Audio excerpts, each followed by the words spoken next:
बच्चे डे 27 में हम लोग PYQs डिस्कस करेंगे, कुछ इस टॉपिक के रिलेटेड लोकोमोशन एंड मूवमेंट के प्रीवियस ईयर क्वेश्चन देखते हैं। देखो प्रीवियस ईयर क्वेश्चन में हम लोग यहाँ पर सबसे पहले देखते हैं क्वेश्चन नंबर 1 2010 में पूछा गया, बहुत बेसिक है, आप लोग खुद भी करें बच्चे इसको। क्वेश्चन नंबर 2 जो है ये देखो, 3 of the following pairs of human skeletal part are correctly matched with their respective inclusive skeletal categories and one pair is not matched, identify the non matching pair। ठीक है, तो आपने इसमें non matching pair find out करना है। ठीक है, तो आपके पास इसमें नॉन मैचिंग पेयर जो है मैलेस एंड स्टेप, ये कौन सी है बच्चे? ये एयर बोन्स हैं, एयर ओसिकल्स। ठीक है, स्टर्नम एंड रिब्स। ठीक है, ये एक्सल स्केलेटन है।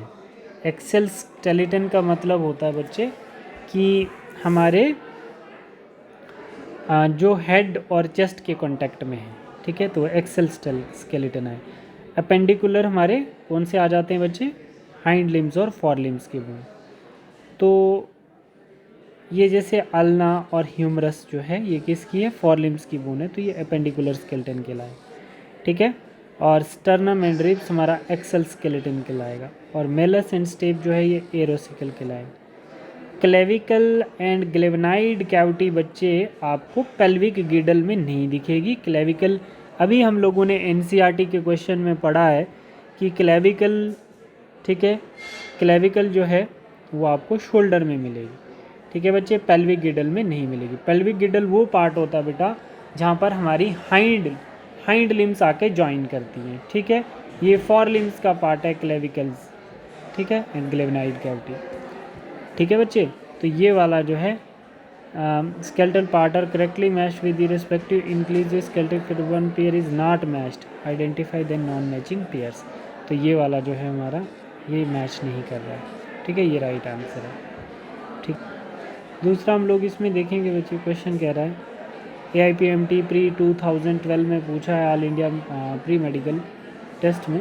क्या क्वेश्चन है? Select the correct statement regarding the specific disorder of muscles or skeletal system। क्या है बच्चे इसमें? मैस्थीनिया ग्रेविस ऑटोइम्यून डिसऑर्डर है विच inhibit sliding of myosin filament. ठीक है, तो इसमें हमने क्या बताना है बच्चे?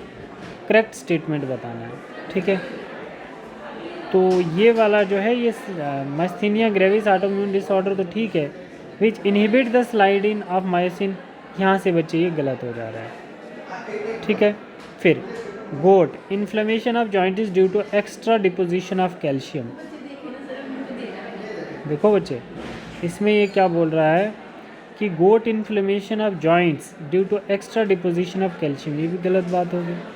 ठीक है, आपको जो मैंने NCERT का वो डिसऑर्डर बताए हैं जहाँ पर लोकोमोशन के, तो ध्यान दो ज़रा गोट का क्या आंसर है वहाँ पे। ठीक है, वहाँ पे देखो ज़रा गोट का क्या आंसर आएगा। यहाँ पे देखो बच्चे, गोट जो डिजीज़ है वो कैसे होती है? देखो गोट डिजीज़ जो है inflammation of joint due to accumulation of uric acid. ठीक है बच्चे, तो वहाँ पे वो क्या बोल रहा था, वो कैसे गलत हो रहा है बेटा? ध्यान दो, जैसे यूरिक एसिड के एक्यूमुलेशन से गोट डिजीज़ होती है, तो अब यहाँ पे ये क्या कह रहा है? यहाँ पे देख लो आप इसको, मुझे कितना स्लाइट डिफरेंस है। यहाँ पे बोल रहा है ये गलत इसलिए हो रहा है, gout inflammation of joint due to extra deposition of calcium, तो यहाँ पे क्या होना चाहिए था? यूरिक एसिड होना चाहिए था। अगर यूरिक एसिड लिख देते तो ठीक हो जाता, बट ये भी गलत हो गया, ये भी गलत हो गया। अच्छा, muscular dystrophy, age related shortening of muscles, तो हम लोग देखो वहाँ पर डिसऑर्डर में जाके देखेंगे तो क्या आएगा, ध्यान दो ज़रा कि मस्कुलर डिस्ट्रॉफी क्या होता है। हम लोग देखते हैं डिसऑर्डर में, आपकी NCERT की बुक कहती है मस्कुलर डिस्ट्रॉफी जो है progressive degeneration of skeletal muscle. क्या बच्चे? Degeneration of skeletal muscles, shortening of muscle नहीं, डीजेनरेशन ऑफ स्केलेटल मसल। कितना छोटा सा डिफरेंस होता है, mostly due to genetic disorder.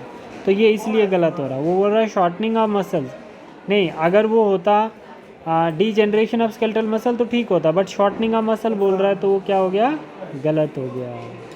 ठीक है बच्चे, तो बोल रहा है यहाँ पे क्या बोल रहा है? शॉर्टनिंग ऑफ मसल्स, तो शॉर्टनिंग ऑफ मसल जो है ये आपका गलत हो गया। ठीक है, ये भी गलत, ये भी गलत। प्रूव करके दिया है ना बच्चे मैंने, गलत कैसे हो रहा है। मस्थीनिया ग्रेविस, मैस्थीनिया ग्रेविस जो है ऑटोम्यून डिसऑर्डर, ठीक, विच inhibit sliding of myosin filament, ये गलत है। देख लो आप लोग खुद भी चेक कर सकते हो बच्चे, जैसे हमारे पास देखो बोल क्या रहा है यहाँ पे, क्वेश्चन क्या बोल रहा है, myasthenia gravis an autoimmune disorder that affect the neuromuscular junction, क्या करेगा, न्यूरोमस्कुलर जंक्शंस को न्यूरोमस्कुलर जंक्शन पे इफेक्ट करेगा। It leads to fatigue, weakening and paralysis of skeletal muscle, तब ठीक होता है। बट ये क्या कह रहा है बेटा, ये क्या, ये गलत इसलिए है बच्चे क्योंकि ये बोल रहा है कि myasthenia gravis autoimmune disorder which inhibit sliding myosin filament, तो स्लाइडिंग मायोसिन में इसका कोई लेना देना।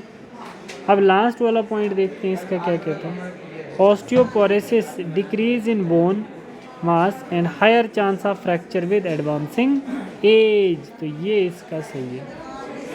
ठीक है बेटा, ये सही है इसका। ठीक है, तो आप भी इतना मतलब एक्यूरेट रीड करें बुक को और फिर आपके सारे आंसर सही निकलेंगे। ठीक है, देखो एक और कर लेते हैं हम लोग, एक और कर लेते हैं, जैसे हमने ये 2 क्वेश्चन कर लिए, एक और करते हैं हम लोग यहाँ पे। देखो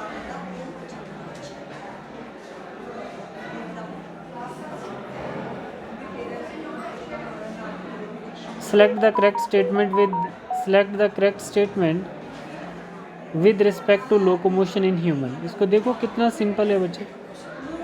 select the correct matching type of joint with the example in human skeletal, आराम से आपको आने चाहिए क्योंकि अगर आपने जॉइंट्स की टाइप की होंगी तो आप लोग इसका आंसर बहुत अच्छे से करोगे। कार्टिलेजिनियस जॉइंट्स कहाँ होता है, पाइवेट जॉइंट, हिंज जॉइंट्स कहाँ हैं, ग्लाइडिंग जॉइंट्स कहाँ हैं। ठीक है, तो आपने देखना है correct matching of these joints. ठीक है, एग्जांपल ह्यूमन, करेक्ट मैचिंग देंगे। हाइंड जॉइंट्स क्या बिटवीन ह्यूमरस एंड पेक्टोरल होता है, pivot joint between 3rd and 4th cervical होता है, cartilaginous joint between frontal and parietal होता है, ग्लाइडिंग जॉइंट बिटवीन कार्पल होता है। यस, ठीक है बेटा, ऐसे क्वेश्चन आप लोग करोगे। अभी और भी हैं आपके पास, ये असाइनमेंट आपने कंप्लीट करनी है। ठीक है, क्वेश्चन नंबर 1 नहीं करवाया मैंने, और क्वेश्चन नंबर 4 नहीं करवाया, 6 नहीं करवाया, ये आप लोगों ने करना है। और भी मैं क्वेश्चन इसके साथ आपको सेंड करूँगा, आप लोग ये क्वेश्चन सॉल्व करोगे। ठीक है बच्चे, थैंक यू।